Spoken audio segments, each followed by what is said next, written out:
Welcome dear students, okay, welcome to Just Concepts Academy. आप लोग में से कुछ लोग ऐसे हो जो पहले से यहाँ पे एनरोल्ड हो, right? For some of you it's very new. तो आज से हमारे क्लासेस स्टार्ट हो रहे हैं। सो this is a new beginning. थोड़ा टफ है as compare to 10th, right? So just to give you the view of the staff, my name is Abhishek Trivedi. I will be your physics mentor, ठीक है?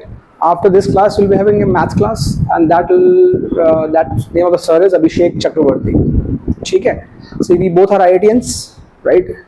And then your chemistry ma'am, Vaishali ma'am, you'll meet with her tomorrow, right? Tomorrow or day after schedule. I'm either right tomorrow or day after. You'll eventually meet her. She is a very seasoned teacher. She is having around 22 years of chemistry teaching experience. So she is PhD from IIT Roorkee. Okay, so we three together will be running the agenda of your classes. Okay, I am sure all of you are in because you are in the morning batch here, so that means you are in the JEE setup, right? Competitive batch. अच्छा, so अगर ऐसा है तो आप सभी के पास 12th जो मेरी 12 बुक्स हैं उनका सेट आपके पास है? कोई ऐसा है जिसके पास? Okay, Panav, so you will eventually get it, ठीक है? तो आप दीपा मैम से कांटेक्ट कर सकते हो फॉर बुक्स, अपूर्व। सो आप दोनों लोग की रिस्पॉन्सिबिलिटी है कि आप अपना फॉर्म कलेक्ट करोगे। अगर कलेक्ट नहीं किया है तो आपका फॉर्म चेंज होगा पनव, बिकॉज यू हैव शिफ्टेड ना, तो आप भी और आप दोनों अपना फॉर्म, बाकी सबने अपना फॉर्म लिया हुआ है, राइट? कोई ऐसा जिसके पास फॉर्म नहीं है, जो फॉर्म फिल करके आपको सबमिट भी करना है, राइट? उसमें फाइनल आपके फादर या मदर किसी का सिग्नेचर चाहिए होगा एक मुझे, और just go through the guidelines etcetera, ठीक है? Okay, so all of you got the test calendar as well for the month of June. Okay, so आपके टेस्ट जो है ऑल्टरनेट संडेज को होंगे, ठीक है? Initially we will have topic test, तो थोड़े से टॉपिक हो जाएंगे, then we will do some 3 hour test for JEE Mains और सीईटी, ठीक है? और उसके बाद slowly will get into the advance, ठीक है? जैसा कि आप लोग का मेंस का पिकअप रहेगा उसके हिसाब से। See here will be running little, see the difference from the other coaching houses here would be, it will be more, you guys will be driving me, right? जितना आप मुझे ड्राइव करोगे उतना मैं मतलब सारे टीचर्स, ठीक है? जितना आप कम फॉरवर्ड करोगे उतना ज़्यादा रेसिप्रोकेट होंगे चीज़ें। ऐसा नहीं है कि मेरे पास एक प्री सेट डिफाइंड एजेंडा है, मैं आपके I just dump it on you, क्योंकि अगर आप उसको एब्जॉर्ब भी नहीं कर पा रहे होगे तो it will not be effective. मतलब मेरे हिसाब से मेरा डन हो जाएगा, बट वो डन थोड़ी ना होगा फिर वो, है ना? तो आप लोग को थोड़ा सा रेसिप्रोकेट करना पड़ेगा। Class has to be engaging. कभी क्लास में कुछ नहीं समझ में आया है, class is too slow, class is too fast, you will have to inform us, maybe not in the class, right? But maybe after the class, today's class was little slow. You can say, I'm okay to hear this. Maybe today's class was little fast. ठीक है? Chemistry का हो, physics का हो, maths किसी का भी हो, you have to keep giving feedback. For all your non-academic need, मतलब जो day-to-day teaching है, वो तो you can contact the teachers. But typically your non-academic, जैसे आपका टेस्ट का कुछ, आप कहीं छुट्टी पे जा रहे हो, आप नहीं आने वाले हो, आपकी कोई बुक इधर उधर हो गई, या कोई टेस्ट आपको दोबारा देना है, all this non-academic stuff, Deepa ma'am is your contact person, okay? But she is generally busy, so just send a WhatsApp message and she will respond back when she gets time, ठीक है? Okay? और आप लोग की सबसे important चीज़ ये है कि मुझे टेस्ट नोटबुक एक 100 पेज की, बहुत थिक नहीं, 100 पेज, 70 पेज, 100 पेज की आपकी टेस्ट नोटबुक 3 सब्जेक्ट्स की रहेंगी, ठीक है? वो यहाँ पे रहनी चाहिए इंस्टीट्यूट में। Those notebooks will be here. Whenever you give the test, you'll pick it up from here, write the test, submit it here. When I want to send it for review to your parents, then at that time you can take it home. So that is one more thing. अच्छा, कुछ चीजें हैं, ये आप लोग को देखना है कि आप लोग यहाँ पे रेडी हो कि नहीं है, ठीक है? तो ये चीजें आपकी इंपॉर्टेंट हैं डे टू डे बेसिस के लिए। पहली चीज तो ये है, your forms are filled and submitted, so you have to make sure your forms are submitted. Second thing is you have to make sure you are on the attendance system.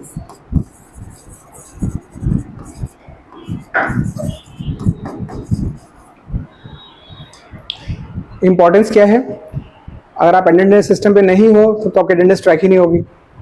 आप मेरी जब रिपोर्ट निकलेगी, monthly report, student report, it's like a report card, वो आपके parents को जाएगा WhatsApp पर, तो आपका अटेंडेंस दिखेगी वहाँ पे 0। That will not be good. ठीक है, so make sure when you come, first thing you do, you just show your face and mark it done. ठीक है ना, जाते टाइम करने की जरूरत नहीं है, सिर्फ एक बार भी किया तो चलेगा। Third thing, you have the link to the portal setup है आपका, मतलब you are able to log in, to the portal with your login ID and see things। typically इस पोर्टल में आपको क्या क्या चीजें जो आपके लिए इंपॉर्टेंट है, वो होगा आपका क्लास शेड्यूल,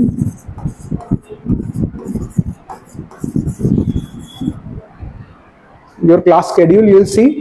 ठीक है, you can check it on mobile also, it's quite mobile friendly। वैसे तो वो ऐप नहीं उसका अभी तक बना है, बट आप उसको एक्सेस करोगे directly on the Chrome browser. आप एक काम कर सकते हो, क्रोम ब्राउजर को एज ए फेवरेट उस पर सेव कर सकते हो। ठीक है, लॉगिन और पासवर्ड सेव करके। सो क्लास शेड्यूल, आपके असाइनमेंट्स सब यहाँ पे पब्लिश होंगे, ट्रैक होंगे। Then your performance, your test marks, ये यहाँ पे दिखेंगे आपको। इसके अलावा आपको holidays, very important, okay, holidays मतलब जो इंस्टीट्यूट के हॉलीडेज है वो यहाँ पे देख सकते हो। ठीक है, और क्या इंपॉर्टेंट चीज यहाँ पे आप देख सकते हो, आई थिंक दैट्स इट। ठीक है, सो ये आपके लिए इंपॉर्टेंट है डे टू डे बेसिस पे, क्योंकि कभी आपको कोई डाउट है कि इस वीक में मेरी क्लास कैसे चल रही है, कुछ डिफरेंस है क्या, अगर कुछ डिफरेंस होगा तो यहाँ पे रिफ्लेक्ट होगा। ठीक है, अगर यहाँ पे कुछ रिफ्लेक्ट नहीं हो रहा इसका मतलब कोई डिफरेंस नहीं है। ठीक है, फिर भी अगर आपको लास्ट मोमेंट कुछ कंफ्यूजन होता है तब आप दीपा मैम को तब व्हाट्सएप पे पूछ सकते हो। Try to keep your WhatsApp messages to the minimum. ठीक है, unless until you are utterly confused, then only send a message, otherwise this is your single point of truth. ठीक है, डोंट आस्क मी और anyone else. Assignments, keep a watch, जब भी कोई assignment publish होगा you will get a message and the teacher will also tell you in the class also. ठीक है, marks तो आप इवेंचुअली आपको पता चली जाएंगे, you will be eager to know your marks. तो पोर्टल सेटअप आप ध्यान रखना आपका है। और चौथी चीज,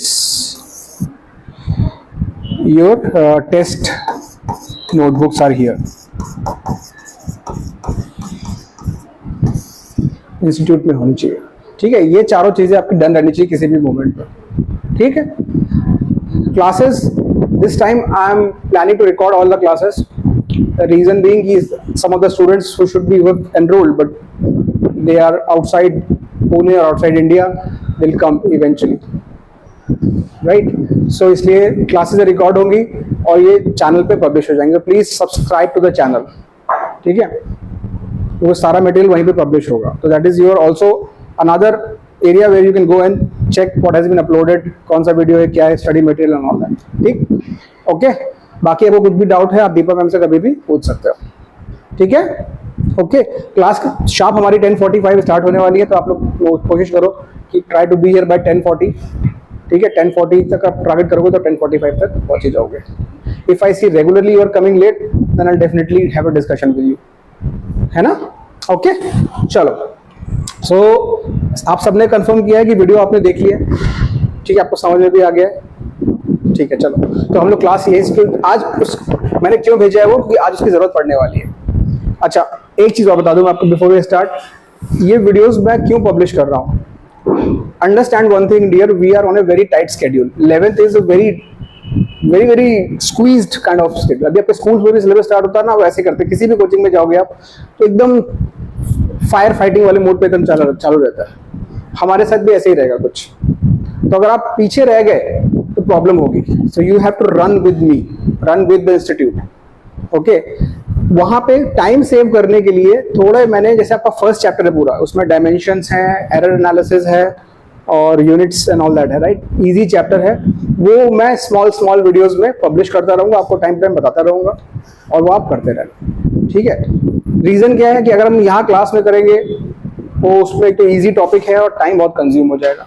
इसलिए अगर आपको वीडियोस नहीं समझ में आ रहे हैं, so you have to openly and very candidly come and tell me कि सर ये थोड़ा सा हमको कम समझ में आ रहा, तो आप क्लास में पढ़ा दो। ठीक है, चलेगा? Okay, so let's start. हम लोग स्टार्ट कर रहे हैं मोशन चैप्टर से, motion in one dimension.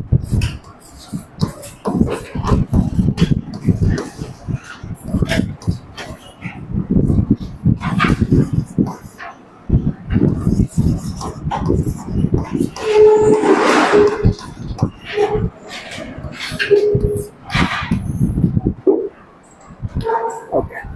This area of physics typically is called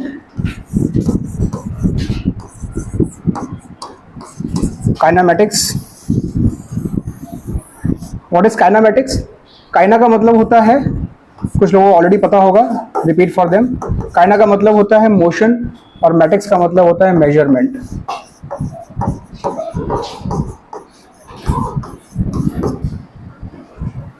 Okay, so kinematics is nothing but study of motion and measurement of motion related parameters. ठीक है, kinematics is what? Study of motion. क्यों? सबसे पहला chapter है ये, this is the first chapter you're learning in physics. ऐसा क्यों? Can anyone guess? It's easy, yes. See, understand one thing dear, physics क्या है? फिजिक्स इज ऑल अबाउट जो आप रियल लाइफ में देखते हो, what ever you experience in real life, उसी के रूल्स, राइट? जैसे आप मतलब आपको चेस खेलना अगर ना आता हो, ठीक है, let's say you don't know how to play chess, if you try to see two people playing chess and try to follow, आप 3-4 गेम 5 गेम 10 गेम देखोगे, आपको थोड़े थोड़े रूल्स क्लिक होने लगेंगे, राइट? तो वही चीज है, जैसे जैसे हमने नेचर को ऑब्जर्व किया वैसे वैसे हमने फिजिक्स को डेवलप किया है। जो जो हमने ऑब्जर्व किया है उसके लिए रूल डिफाइन किया, जब वो रूल एक केस में निगेट हो गया तो उस रूल को फिर से मॉडिफाई किया। This is how we have developed physics. तो सबसे पहले जब हम राइट हमने कुछ ऑब्जर्व करना शुरू किया, तो सबसे पहले चीज हमने जो ऑब्जर्व करी थी वो थी मूविंग ऑब्जेक्ट्स, राइट? जब आप इमेजिन करो, जब आप छोटे थे एकदम, राइट, बिल्कुल छोटे, राइट, अर्ली चाइल्डहुड डेज, सबसे ज्यादा एक छोटे बच्चे को क्या एक्साइट करता है? मूविंग ऑब्जेक्ट्स यार, bus, train, car, all that, isn't it? आपको मूविंग ऑब्जेक्ट छोटे एज से ही सबसे ज्यादा एक्साइट करता है। तो इसलिए motion is a very very fundamental topic to physics, इसलिए फर्स्ट टॉपिक। लेकिन यहाँ पे एक चीज है, we will study about motion without worrying about the cause of motion. Kinematics में हम ये परवाह नहीं करेंगे कि ये मोशन हो कैसे रहा है, who is doing it, what is the force behind this. We will just study motion. कौन कर रहा है बाद में देखेंगे, बाद में मतलब नेक्स्ट चैप्टर। सो इसी तरीके से पूरा बिल्डअप है। पहला आप मोशन पढ़ोगे, फिर next chapter force, laws of motion, how does this motion happen, फिर थर्ड चैप्टर ये दो फोर्स है, मोशन है, तो क्या होगा? वर्क होगा, पावर होगी, एनर्जी होगा, तो वो थर्ड चैप्टर। तो ये पूरा मैकेनिक्स का बिल्डअप इस पूरे सीक्वेंस में एकदम, ठीक है। So let's talk about motion. जब भी हम मोशन की बात करते हैं, आप जानते हो already, right, what is this. लेकिन सबसे पहले हमें जो चीज यहां पे समझनी है वो है frame of reference, my dear friends.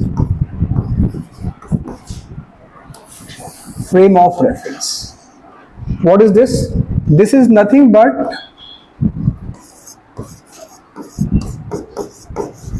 system of, ये definition है इसका, system of coordinate axes attached to an observer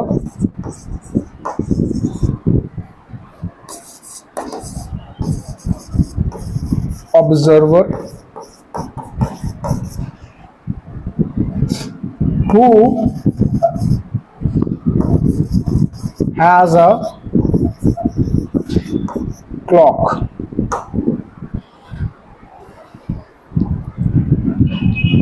This is system of coordinate axis. Coordinate axis मतलब यहां बना रहा हूं मैं कुछ इस तरीके से,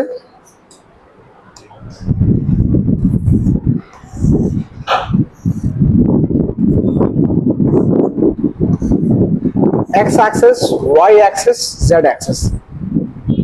अभी तक जो आपने कोऑर्डिनेट ज्योमेट्री पढ़ी है two dimension X Y coordinates. अब आप 12th में पढ़ोगे 3 डायमेंशन ज्योमेट्री, उसमें z एक्सिस भी आएगी, because to locate any point in space we need all 3 dimensions x y and z। तो यहाँ पे एक पॉइंट है जहां पे ऑब्जर्वर है, इसको हम टिपिकली ओ बोलते हैं। टिपिकली इस पॉइंट को ओ बोलते हैं क्योंकि इसको हम परसीव करते हैं ओरिजिन। ओरिजिन मतलब जब भी हम किसी चीज का मोशन ऑब्जर्व कर रहे हैं तो किसी जगह पे खड़े होकर कर रहे हैं, तो वो जहां से ऑब्जर्व कर रहे हैं वहां से आपने एक एक्स एक्सिस बनाई, वाई एक्सिस बनाई, एक जेड एक्सिस बना ली, you create a frame of reference. साथ में एक स्टॉप वॉच और ले लो, साथ में एक स्टॉप वॉच और ले लो कि जब आपने ऑब्जर्व करना शुरू किया तो उस घड़ी को ऑन कर दो, start that clock. So you are measuring time as one dimension, then you are measuring the x coordinate, y coordinate, z coordinate of some object who is actually moving. You call this a frame of reference. ठीक है? Typically अभी आपका first chapter है तो we will only deal with one axis. So typically आपका जो scenario रहेगा motion in one dimension में you will just be having one observer somewhere here and you will see things moving in either x or y. Typically we'll stick to x axis because it's easy to understand. This is motion in one, so this will be 1D case. जब 1D से आप 2D जाओगे जो next chapter है तब आपके पास ऐसे 2 access हो जाएंगे, x and y 2D। ठीक है, 3D आपके सिलेबस में नहीं है, right? So till 12th grade you are only supposed to study 1D and you will be introduced to 3D geometry in 12th, but आपके लिए केस में सिर्फ 2D मोशन। तो अगर आपने 1D मोशन सही से किया है तो 2D मोशन आपके लिए पीस ऑफ केक होगा, I can tell you for sure. ठीक है, अच्छा फ्रेम ऑफ रेफरेंस का होना क्यों जरूरी है? फ्रेम ऑफ रेफरेंस का इसलिए, इसकी इंपॉर्टेंस समझो। If you are not having any frame of reference, तो मोशन की जब हम बात करते हैं तो मोशन मतलब सबसे पहले क्या होगा, what is the time, where is the object, what is the distance traveled, क्या displacement है, by what time it will reach there, come here, all that questions will come, right? ये सारे questions my dear friends तभी valid है जब आप अपना एक reference point decide करो, right? अगर आप आपका friend मान लो आपके घर आ रहा है, उसको रास्ता नहीं पता है, तो अचानक से उसने बोला कि यार मैं यहाँ पे मतलब मैं तुम्हारे घर के लिए लॉस्ट हूँ, कहाँ पे आऊँ, कैसे, कौन सा टर्न लूं, वो पूछेगा आपसे। तो सबसे पहला आप ये पूछोगे ना कि तुम बताओ where are you, then only I can guide you. So without you know where the person is you can not guide. So motion is also about unless until you know the frame of reference you can not tell any parameter specifically. Frame of reference में अभी हमारे पास 2 type आते हैं, ठीक है। Frame of reference इसके 2 type हैं। ये बहुत इंपॉर्टेंट चीज है, इस पर कई बार हमको बात करनी पड़ेगी और ये बहुत कंफ्यूजिंग टॉपिक भी है, ठीक है। अभी मैं आपको थोड़ा सिंपल तरीके से बताऊंगा, धीरे धीरे इस टॉपिक को हम जैसे जैसे मैच्योर होंगे फिजिक्स। अभी आपको फिजिक्स आपने पढ़ी नहीं ना, first time you are learning physics, अभी तो आपने मजे मजे किए हैं बस 10 तक। तो फ्रेम ऑफ रेफरेंस 2 तरीके का आप लिख लीजिए अभी। एक होता है inertial and second frame of reference is non inertial. Non inertial, inertial क्या होता है पहले समझो, बहुत ध्यान देना यहाँ पे, क्योंकि इस पे बहुत सारी problems specially JEE advance level की वो इस पॉइंट पे बच्चों को अटैक करते हैं, नॉन इनर्शियल फ्रेम। तो अगर आपको ये चीजें क्लियर है कॉन्सेप्ट डे 1 से तो आप आराम से कर ले जाओगे। इनर्शियल फ्रेम क्या होता है डियर, जैसे मान लो मैं एक ऑब्जर्वर हूं और आप लोग मूव कर रहे हो उधर। अभी as a observer I can have 2 options, या तो मैं खुद यहाँ पे खड़ा रहूं, राइट, एकदम ना अपनी जगह से हिलू भी नहीं, नो मूवमेंट एट ऑल, और मैं सब ऑब्जेक्ट्स को देखूं कौन कितना मूव कर रहा है, किधर मूव कर रहा है, कैसे, कितना डिस्टेंस, क्या displacement. I am not moving, I am damn stationary, ठीक है। I will be a inertial frame, क्योंकि अगर आप मूव कर रहे हो और मैं खुद मूव करना शुरू कर दूं तो चीजें कॉम्प्लिकेटेड हो जाएंगी, फिर डिस्टेंस, डिस्प्लेसमेंट, हर चीज में मेरा मूवमेंट भी पिक्चर में आ जाएगा, तो वो है कॉम्प्लिकेटेड केस। ये वाला case, inertial case, when the frame of reference is either stationary or moving with a, if moving it moves with a uniform velocity, मतलब सेम वेलोसिटी से अगर मूव कर रहा है, वो सारे फ्रेम्स को हम बोलते हैं इनर्शियल फ्रेम। आपको स्टार्टिंग की चैप्टर में, फर्स्ट चैप्टर में, we will only deal with the cases where the frame of reference will be completely stationary, और उसी में काफी कॉम्प्लिकेशन है, तो इसलिए आगे वाली बात हम बाद में करेंगे स्टेप बाय स्टेप। तो अभी आप डेफिनेशन के लिए ये लिख सकते हो, इनर्शियल फ्रेम क्या होता है, ईदर स्टेशनरी, मतलब जो मूव ही ना करे, ईदर इट इज स्टेशनरी, जो मूव ही नहीं करता, और moves with uniform velocity. Non inertial frame ये है, it moves with an acceleration, moves with acceleration.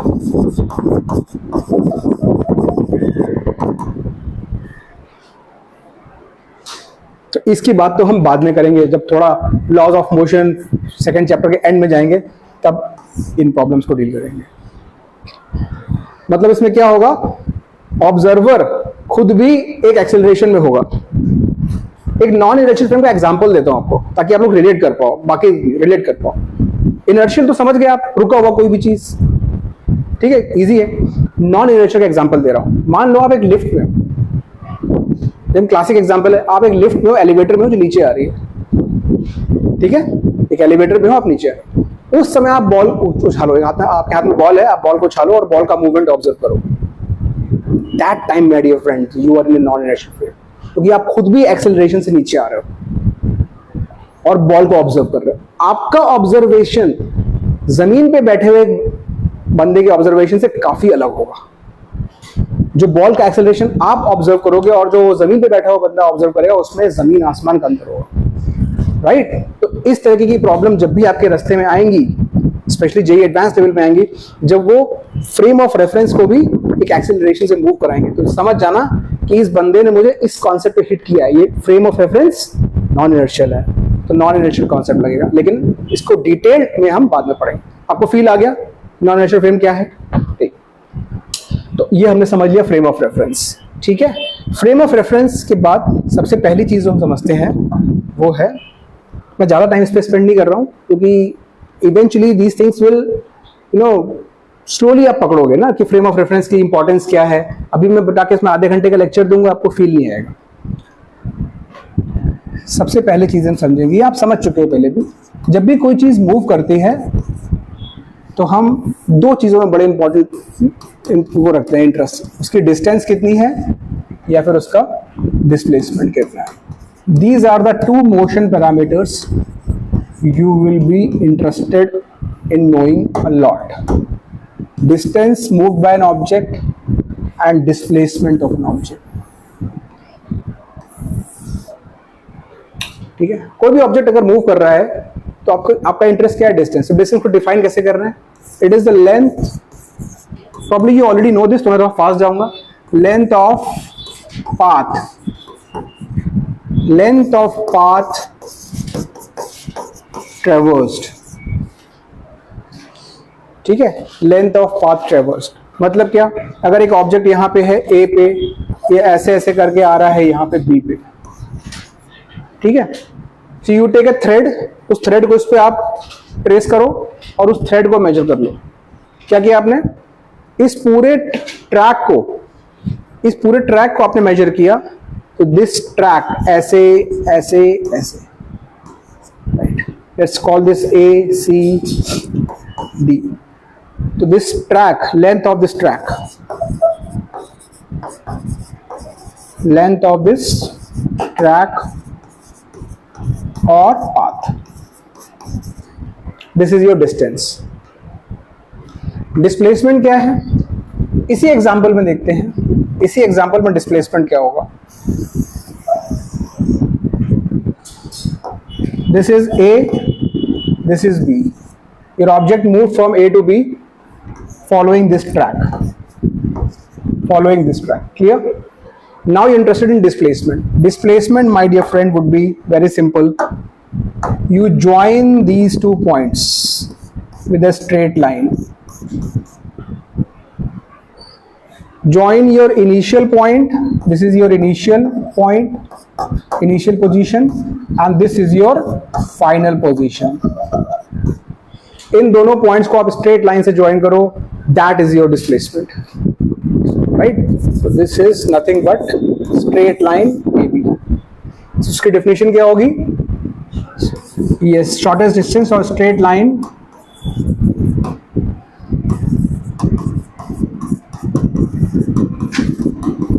joining initial and final positions. ठीक है, समझ गए आप? कुछ और डिफरेंसेस हैं इनमें? कुछ और डिफरेंसेस हैं? क्या क्या डिफरेंसेस हैं?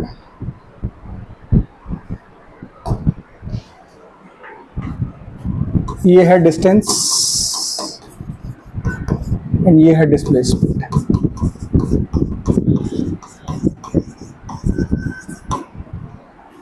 पहली चीज तो ये, the definition is a difference. Second difference is this quantity is scalar and this guy here is vector. मतलब this displacement has a direction also. Displacement has a direction also. Third, for a moving object can never be zero.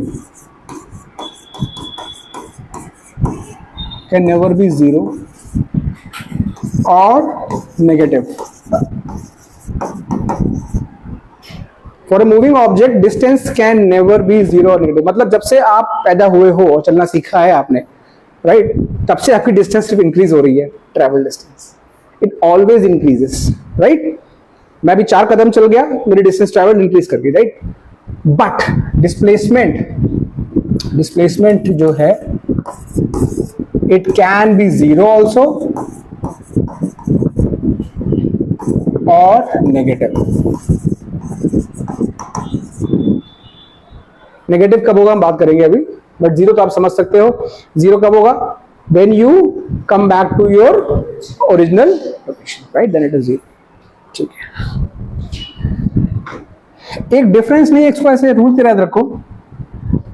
Magnitude of displacement, एक rule है magnitude of displacement. अब ये displacement लिखा है 2 बार लगाएं. This called mod function. Magnitude मतलब we are only interested in the value of this function. Negative positive sign को आप स्किप कर सकते हो.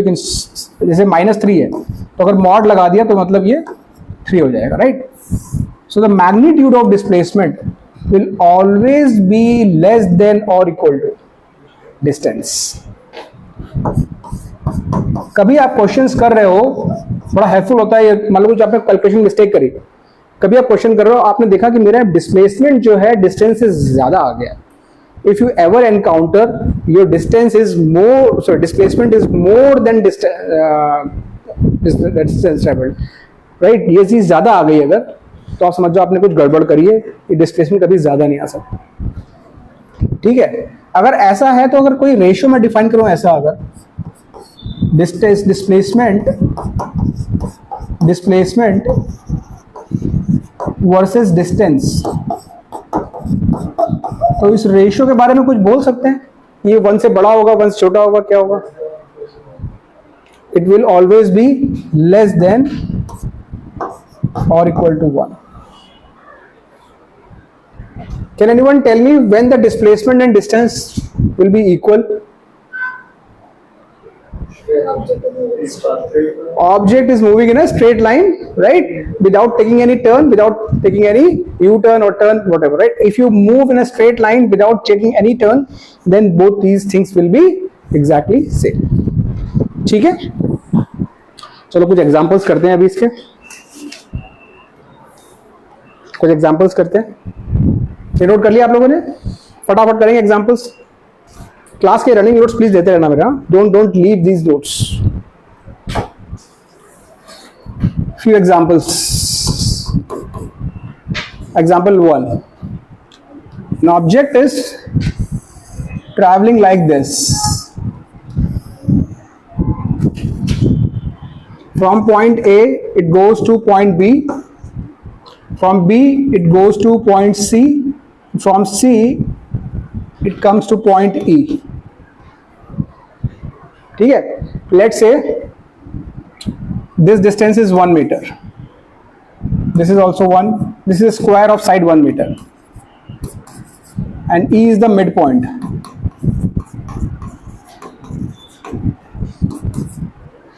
E is the midpoint of CD. So ये कहाँ से आया? A से स्टार्ट किया, B पे आया, फिर C पे आया एंड E पे आके रुक गया यहाँ तक. I want you guys to think about what is my distance and what is my displacement.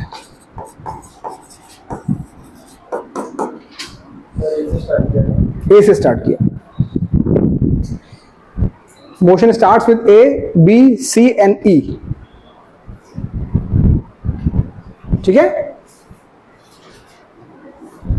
E is the midpoint of this. So this will be 0.5 outside. So distance would be 1 plus 1 plus 0.5. So this will be 2.5. Now displacement does not bother. कैसे आए हो आप? From where did you start? You started at A. Where did you end? E. A straight line joining initial position and final position. We are interested in finding length AE. This is 1, this is 0.5. Right?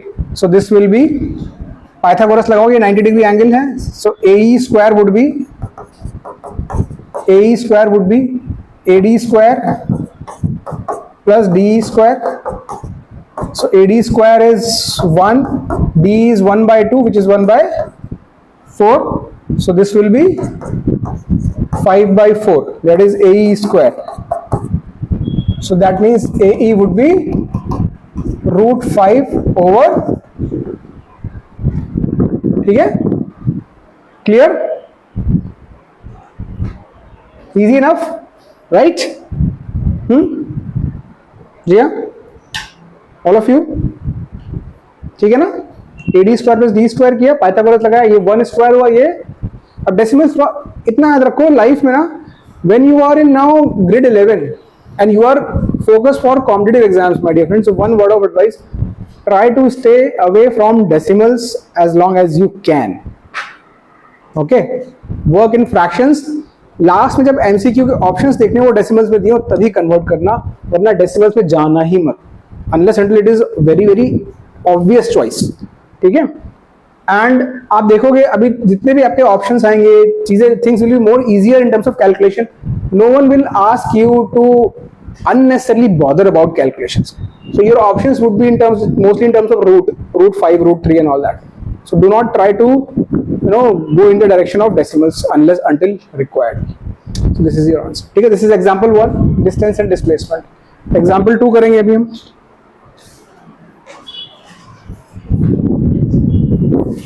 Example 2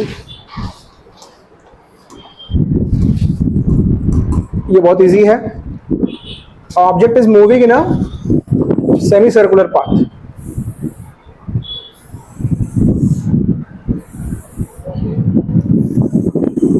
Like this.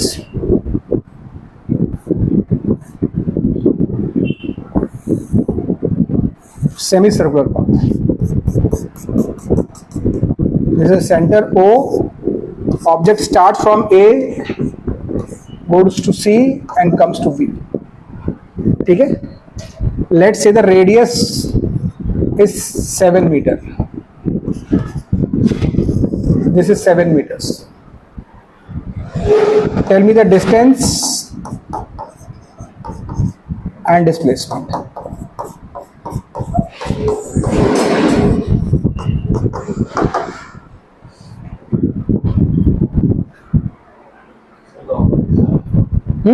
object starts from A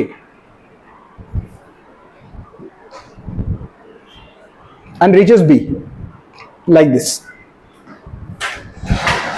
Tell me the distance and displacement.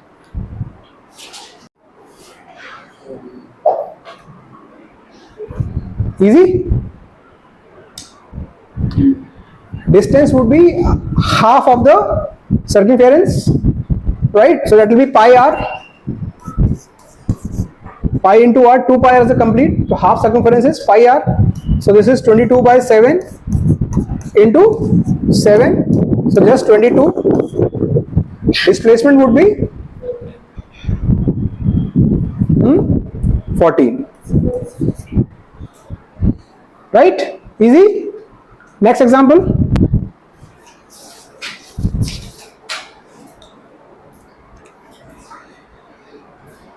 हाँ, note कर लिया आप लोगों ने ये? Okay, next example. Example 3. Object is moving in a circular track. It starts again with A.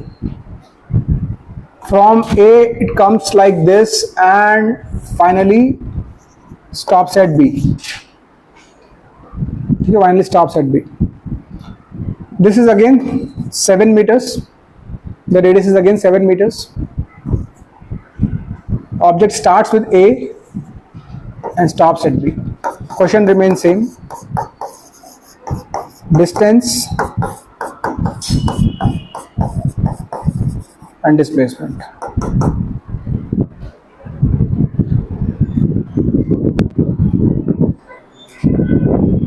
This is quarter of, this is 3/4 of the circle, right? Quite obvious, na? This angle is, actually this angle is 90 degrees. What is the distance? What is the displacement? हमने A से, we have started with A, traveled all along till B.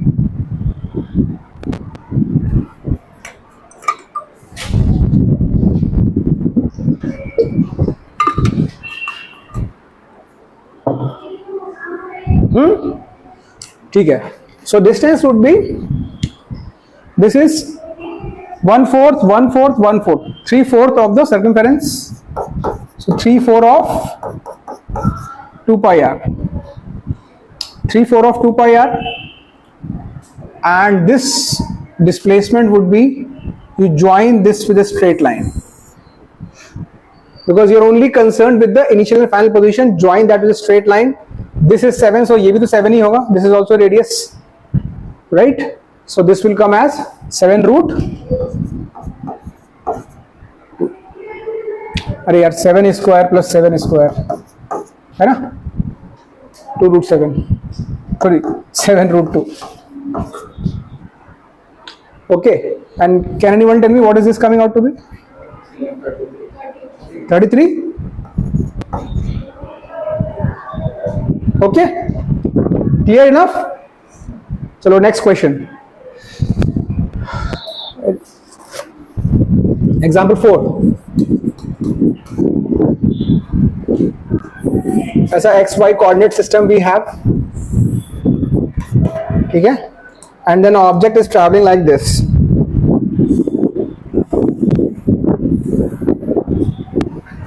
Goes from A का coordinate is 1,0, इसका coordinate is 5,0. This is 2 meters, this is 3 meters, this is again 2 meters. It goes from A to B to C and to D finally. Object goes from A to B to C and to D. Question remains same. What is the distance? What is the displacement? फटाफट बताओ मुझे एकदम, ज़्यादा calculation नहीं है इसमें.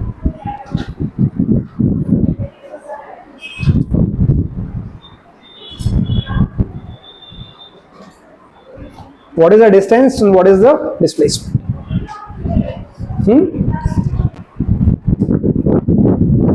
Distance कितना हो रहा है आदित्य? 2, 3, 2 5 7, तो बिल्कुल सही आ गया, 7 meters, perfect answer. Now what is the displacement? 4. Very good. Is everyone getting how it is 4? ये इसका कोऑर्डिनेट 5 है, इसका कोऑर्डिनेट 1 है, so this length would be 4. We are interested in this length. Initial position, final position. So this is 5, इसका coordinate 5 है, इसका coordinate 1 है, तो 5 minus 1, दिस इज 4. ओके, चलो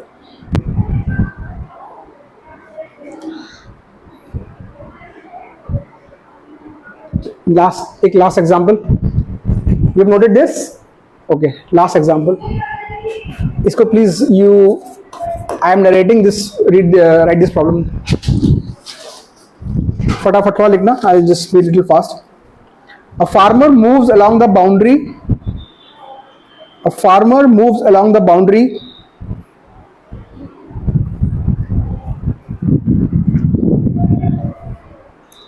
of a square field, of a square field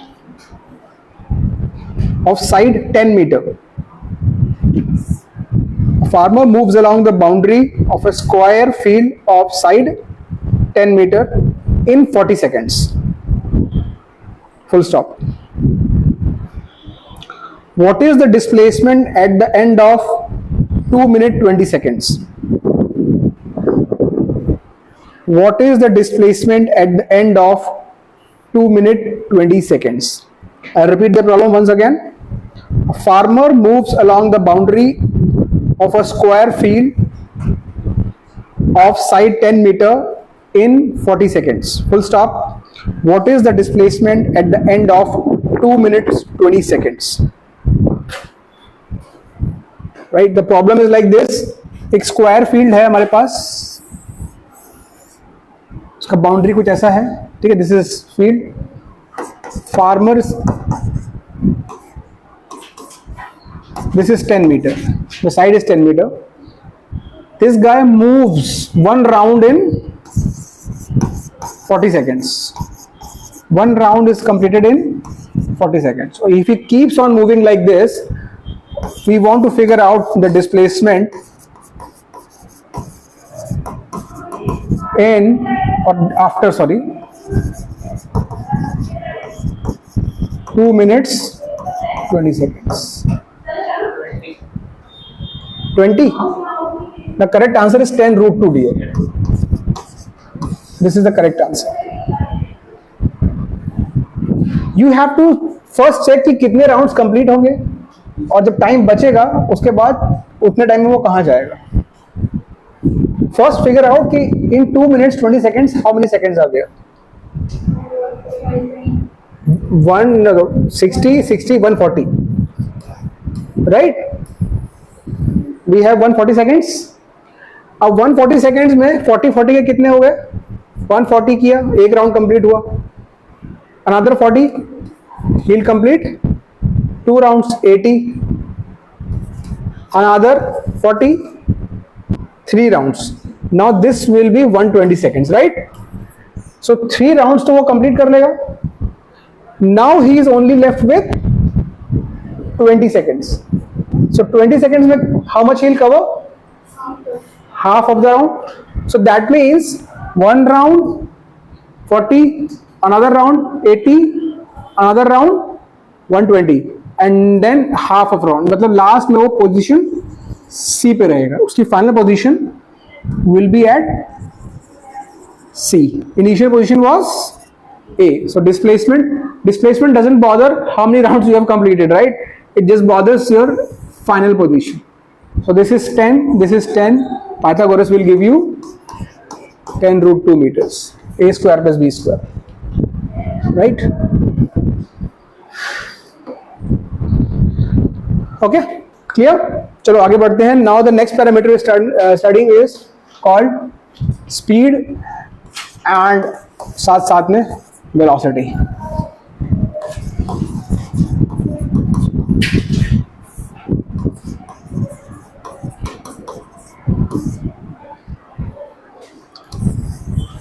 speed, right, this is like how fast और how slow an object is moving naturally, right. एक बच्चा मेरे को बता देगा यार कार बहुत स्पीड में है, कार कम स्पीड में, राइट. तो स्पीड तो we visualize, we feel, right. तो इसको हमने डिफाइन कैसे किया है in terms of physics. Basically speed has been defined as distance upon time, क्योंकि मोशन चैप्टर की बात हो रही है तो मोशन में किसकी बात होगी? Distance, displacement, speed, velocity. Velocity को हमने डिफाइन किया है displacement upon time.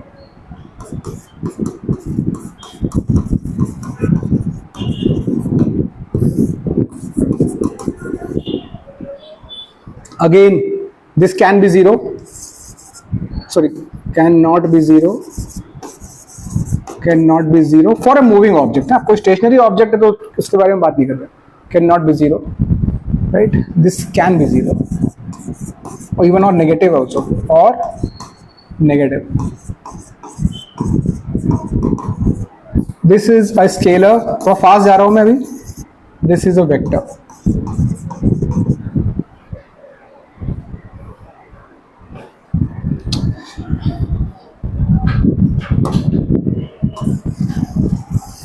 See, both these things, speed or velocity, is telling you how fast or how slow object is moving, but they have different perspective. This guy measures the distance and divides by time, and this guy measures displacement, divides by time.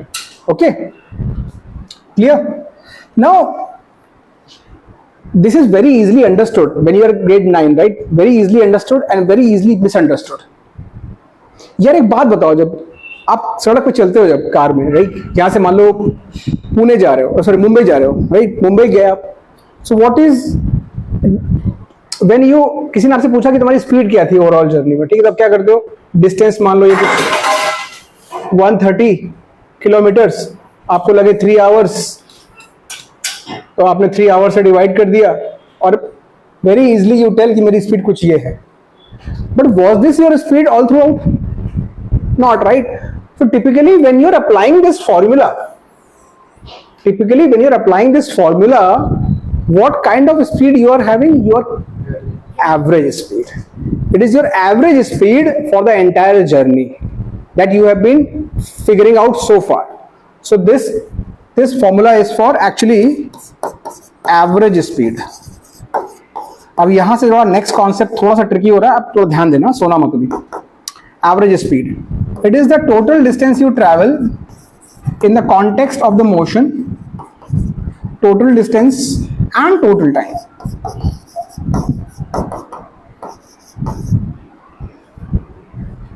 ठीक है. इसी तरीके से velocity में भी हम define कर सकते हैं average velocity. It is total displacement in the context of the motion. What is my total displacement and what is the time, total time.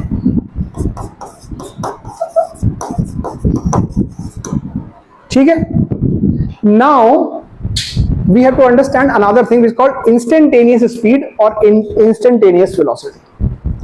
जब आप कार में बैठे होते हो, जिस मोमेंट पे आप स्पीडोमीटर देखते हो, it keeps on changing. तो वो जो स्पीड आपको दिख रही है at that time, let's say your dad or your mom has accelerated, you see the speedometer का needle going towards the higher side. That speed, my dear friends, is instantaneous speed. It is the speed at that time. ठीक है. सो यहां से एक नई definition आपके पास बता रहा हूं.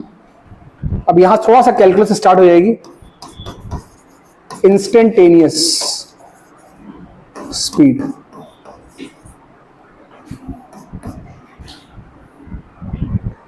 इसका formula understand my dear friends. कल के वीडियो में मैंने आपको एक चीज बताई, सबने वीडियो देखा था, राइट? कल के वीडियो में आपको चीज बताई थी कि 2 क्वांटिटीज हैं y और x, तो हमने निकाला था dy by dx. dy by dx मतलब x के छोटे से चेंज के लिए y में dy चेंज हुआ, उसको हमने डिवाइड करके निकाला dy by dx. अभी इंस्टेंटेनियस स्पीड हमको मेजर करनी है. डियर, स्पीड निकालनी है तो टाइम तो चाहिए, but what we will do in this case, when we are figuring out instantaneous speed, we will make our time interval very very small. Delta T tending to zero but not zero, right. And वो D T time interval में आपने अगर D S distance travel किया, so you will call it D S over D T. वहां पे क्या था, D Y over D x, because I was telling you general में वाई और एक्स दो क्वांटिटीज है। अब वाई और एक्स दो जनरल क्वांटिटीज नहीं है, वाई क्या है, डिस्टेंस, और यहां पे एक्स क्या है, टाइम। तो it will be D S over D T, that is how we will define.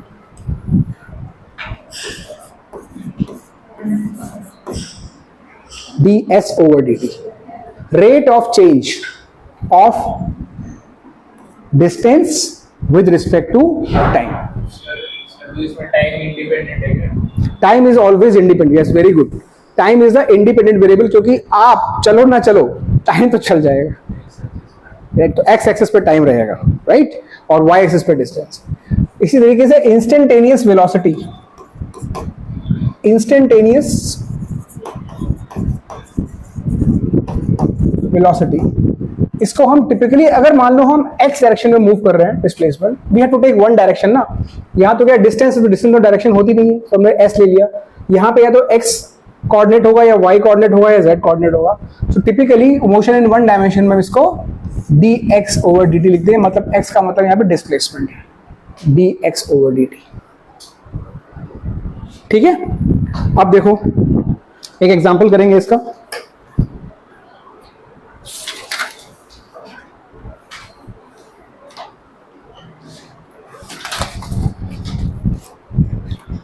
इन दोनों फॉर्मूले तो जब तक आप करोगे नहीं एग्जांपल ना, आपको समझ में नहीं आएगा कि हो क्या रहा है कहानी। ये फॉर्मूलेज आप लिख लीजिए।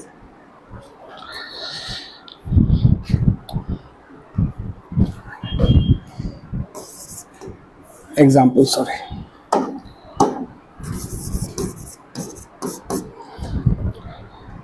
displacement of an object x is given by this equation, 20 plus 2t minus t square metres में। तो पहले इंफॉर्मेशन है क्या, let's understand what is this information. Someone gives me कि बॉस एक ऑब्जेक्ट जो मूव कर रहा है उसका displacement x depends on time with this equation. मतलब अगर मुझे किसी ने पूछा कि t इक्वल टू 0, मतलब जब टाइम बिल्कुल स्टार्ट हो रहा है वो टाइम पे इसका डिस्प्लेसमेंट क्या है, you will plug in the value of t as 0 in this. So it will be 20 plus 0 minus 0 will be 20। अगर पूछा कि t इक्वल टू 1 पे ये क्या डिस्प्लेसमेंट है, सो 20 प्लस 2 इंटू 1 माइनस 1 का स्क्वायर। समझ गए बात को। सो जैसे जैसे टाइम चेंज हो रहा है डिस्प्लेसमेंट इस तरीके से उससे ड्रिवन है। मैंने बताया था कि time is independent, this guy is dependent. आगे बात समझ में। तो अब मुझे पूछा गया है क्वेश्चन में, find its velocity as a function of time. Find its velocity as a function of, थोड़ा जल्दी लिखना हो तो हैंड राइटिंग मेरी थोड़ी सी वैसी हो रही है, ठीक है, इट्स फाइन, राइट, आप समझ जाओगे। अब आपके पास फॉर्मूला क्या है, इंस्टेंटेनियस वेलोसिटी। वेलोसिटी मतलब एज अ फंक्शन, देखो as a function of time बोला है ना, इसका मतलब ये इंस्टेंटेनियस वेलोसिटी की बात कर रहा है, as a function of time, मतलब टाइम इज इंपॉर्टेंट। तो हमें करना क्या है, dx by dt, Aditya dx by dt।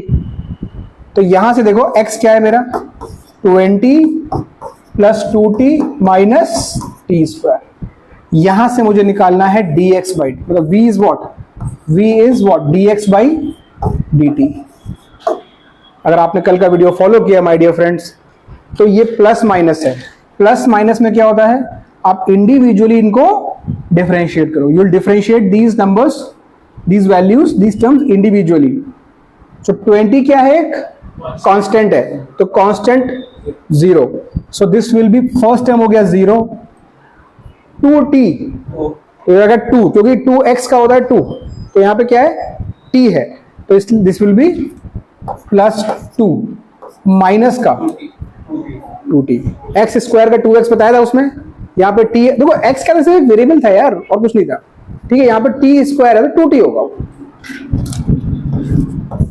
तो माय डियर फ्रेंड्स, आपका आंसर आ गया इसका, v as a function of time 2 minus 2t। ठीक है, अब क्वेश्चन को थोड़ा सा ट्विस्ट किया। ठीक है, ये ऐसे क्वेश्चन जेईई मेंस में ऐसे भर भर के आते हैं। ठीक है, जो नेक्स्ट क्वेश्चन हम करने वाले, they will give you a certain equation like this. पहले ये निकालना होगा, फिर क्वेश्चन पूछेंगे इसमें, जो मेंस का क्वेश्चन जिस फ्लेवर का आएगा वो बोलेंगे फाइंड इट्स डिस्प्लेसमेंट। तो ध्यान देना यहाँ पे, find its displacement when its velocity is 0, when velocity is 0।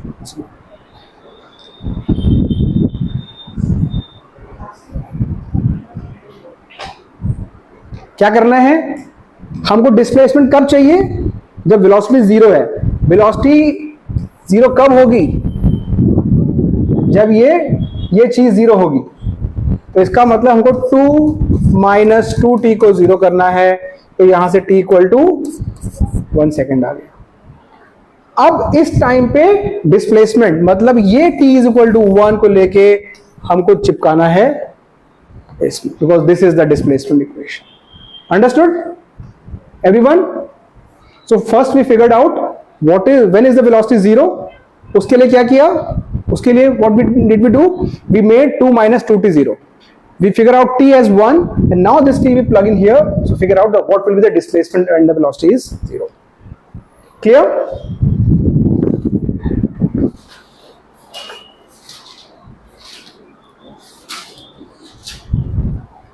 We slightly मतलब 90% टारगेट कवर हुआ आज का, 10% में थोड़ा सा चेंज, एवरेज वेलोसिटीज कुछ एग्जांपल्स मुझे कराने थे। ठीक है, हम लोग कल कर लेंगे वो। So will leave it here. आप लोग ये कर सकते हो मेरे मॉड्यूल में से check point 1, that is your assignment. जो एवरेज वेलोसिटी क्वेश्चन है वो आप शायद नहीं कर पाओगे, लेकिन चेक पॉइंट 1 कौन सा चैप्टर, मोशन इन 1D, ये आपका असाइनमेंट है। जितने भी क्वेश्चंस आप कर सकते हो करोगे। ओके, ठीक है, थैंक यू वेरी मच।